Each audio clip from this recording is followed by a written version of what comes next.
And so when children get no time from parents, and that's what they need from parents, children need time, attention, and direction. When children get no time, then they get it that they're not loved. They're worth less than the parents' time. So you could have a daddy there who isn't there. He's there, but he's kind of a shadowy figure in the family. He goes to his room, he goes in the living room, drinks beer, watches TV, but nobody gets to talk to him. Never shows any emotion. There's never any bonding with him. That's abandonment for a child. Our mother's there, but she's always hovering over you and basically using you for her loneliness and her needs. It's her anxiety that she's trying to slake. Like I saw a woman at a school the other day, and this little boy was about 7 years old, and she was interrogating him like this. She said, well, who did you miss the most today? Who did you think, how many times did you think about me today? Who do you love more than anyone in the world? Who do you want to be? And it was all, about her. And I thought, my gosh, this is one of the neediest people I've ever seen. This poor little boy is being set up to take care of this mother. And I can tell you, when I look at my files, the number of little boys that were put in bed every night with a needy mother. See, there's nobody there for that child.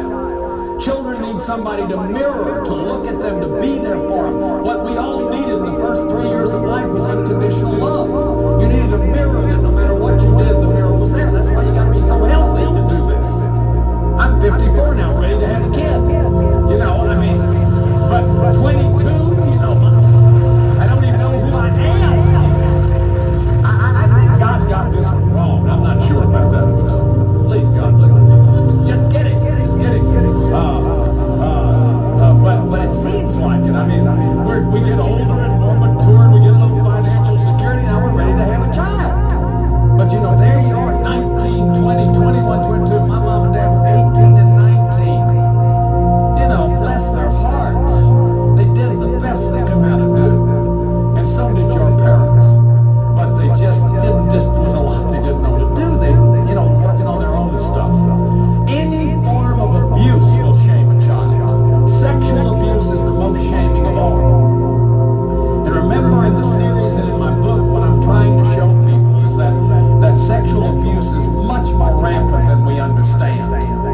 That we're now understanding that the horror story kind of sexual abuse is like 1 in 100. When people think of incest, what they think of is the stuff that hits the newspapers. I can give you file after file of people who've been incested. And when we get statistics like 60 million victims of sexual abuse in the United States right now, 34 million women are grown-up women are the victims of incest. We have an enormous problem here. And it is the most highly shaming. It's a setup for a lot of sexual acting out to have been incested. It's a setup for eating disorders. One of the biggest setups for eating disorders is incest. I will never look at a person overweight again in the same way.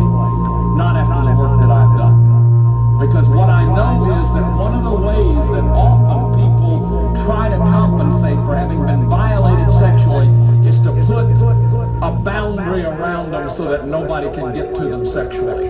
A boundary sometimes so strong that they don't even have any genitals anymore. It's like a protection. Then the other side of being incested is acting it out. Just going through one seductive relationship after another, being used by somebody and left. And so a lot of people have incest issues. They're around, daddy was voyeuristic, daddy was always staring at you, daddy was making comments about your bottom or your top, or saying he wished he could have gone out with a girl like you or made it with you when he was little. See, these are totally inappropriate things. Or there's second-level sexual addiction in the family, walking around with nudity at an inappropriate age, or certain kinds of nudity where the parent is getting turned on. That's the criteria right there. The criteria is not nudity. It's, is the parent getting turned on by this? Is there some kind of secret turn-on going on? The kids are going to experience it. And I could show you file after file where this is the case. Inappropriate knowledge. The person doesn't know anything. They're bleeding and they don't know what's happening to them. I've had female clients who were in their 20s and they didn't even know they had an opening in their body and are in panic because one of them is engaged. See, these are incredible forms of abuse. Then physical abuse, most common. There's no one in here that hasn't been physically abused, probably. I want you to think of something. We do not have one piece of data that is proven to us that knocking somebody around helps them. I want you to think about something. Suppose I'm your best friend and we're walking along one day and all of a sudden I slug you. Or grab you by the shoulder and pull you across the room. Or yank your arm out of the socket. Or tell you to go get a switch. Because I'm going to give you 10 swats. See, we think that those little people, that doesn't matter to them. Just like incest offenders often think they won't know. She's only 3 years old. We've seen little girls 3 years old in projectile vomiting. They don't even know what's happened to them, but their little bodies are vomiting. Because they're human beings. See, we keep thinking these are these little animals. We're in these rules that are 200 years out of date. They come from the time of kings. The rules we have come from the time of kings. They're not democratic rules. They're not rules that have flowed out of, 200, the fighting for democracy that we have done, social equality. They're rules that are master-slave rules. We still have these rules. Man catches his wife in an affair, he gets his gun, he's going to go shoot that guy. But if his wife is if the husband's having an affair and gets caught, we don't see the wife going to get her property back. She's going to blow that girl's head off. They do, but I'm just trying to give you an idea. I hope that's not the Holy Spirit or something calling me. But anyway, that's not a message from somewhere. But anyway, the idea is that we've got these forms of abuse that haven't been examined, and they tend to be multi-generational. These forms of abuse tend to be multi-generational. That is, they'll go on from generation to generation because nobody will look at them.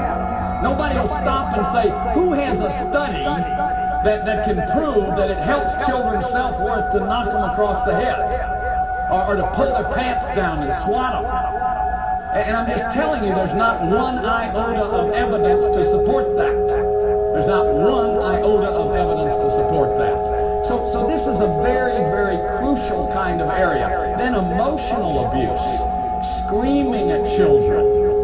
I was a screamer in my family, and I got I've got to own how bad that was for my family, to rage and scream. And a lot of that was about my not having any boundaries. Now, this is a mysterious phone. We don't know where it is. A lot of that was about my not having any boundaries. So I would be good guy daddy, let everybody walk all over me until I couldn't take it anymore. And then I'd go crazy. I also learned very early on that I couldn't have my anger. So when I felt angry, I was taught very early on that was one of the most serious, deadly sins. And so when I had anger, I found ways not to feel my anger, or to pretend like I didn't have my anger. And so what I learned to do is be a nice guy. I learned to be passive-aggressive. I learned to be, like Terry Kellogg says, passive-aggressive is like a big St. Bernard dog licking your face and tinkling on you at the same time. And I learned to be those things. So you see, when I got married and I had children, I was this wonderful daddy. I was going to be Mr. Wonderful Daddy. And the kid would walk over my face, but I'm just too wonderful. See, and you don't get angry about that. And what I learned to do is to be a gunny sacker. And what you do when you gunny sack, you have this big gunny sack, and every time there's an injustice, you put one in your sack. Criticism, blame, righteousness, rage, power. that's the way we act shameless. And when I'm raging and righteous and powerful and criticizing, you have to carry the shame. And preachers do it, and politicians do it, and parents do it, and that's how we're shaming people. And when we shame them, we're killing their souls.